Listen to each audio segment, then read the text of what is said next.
Доста,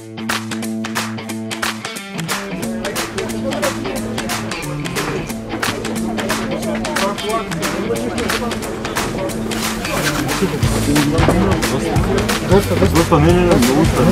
Колко ви държа? Не държа. Кепа не снимай.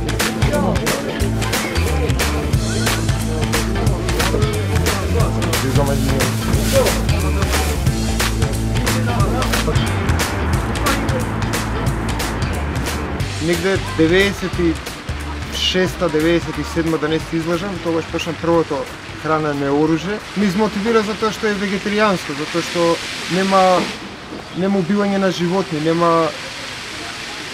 се свига исто начинот е рециклирање, значи одиме на пазар, ја рециклираме храната, ја собираме храната, ја чистиме храната и после ја готвиме.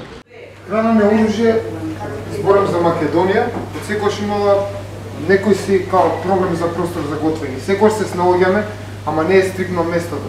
Знам дека сме готвиле по гаражи, по подруми, некогаш сме готвиле надвор на площад. Еве сега фала на ресторанот што ни излезе во сусрет, па можеме да готвиме тука. Кога би отишол, пример, у некоја институција да побарам да ми дадат остатоци од храната, од поголемите маркети, оди ми побарале документот која организација сум. А ја пошто храна не е од никаква организација, тој документ го немаме и ќе ни кажат извини, не можеме да ви дадеме. И утре ќе се појави нека организација, ќе отиде со документ и рече, слушај, ние правиме храна за бездомници, ни треба тоа што ви оставила. И таа продавница ќе им каже, не е проблем. Еве ви еден шлепер пример. Камионче, макарони, шпагети, едно друго. И на жалост сите тие работи не секогаш завршуваат таму кај што треба. Они пак се употребени сите тие производи, ама не се наменети баш за тоа што треба.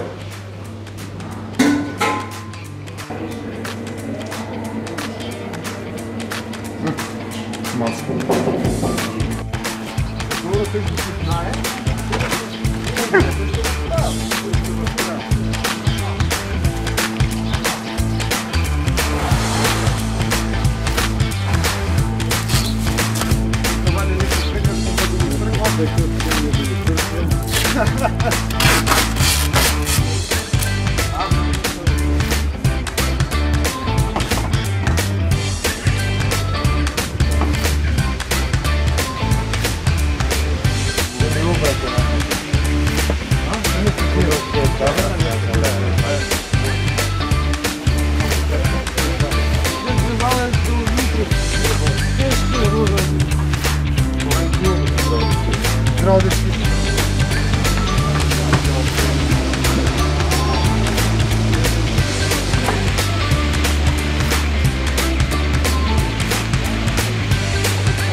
Текне неколку пати луѓе ќе дошле да јадат тука на храна и ќе ги понудам и ќе ми кажат, а не, тоа е за дај на луѓето кои немаат.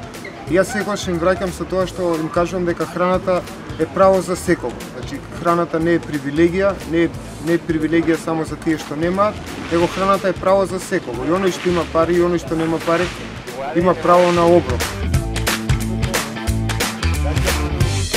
И порачам на сите да едноставно да сватат дека секој ден може да нахрани еден. Не работата дали јас можам 100 да нахранам или 200.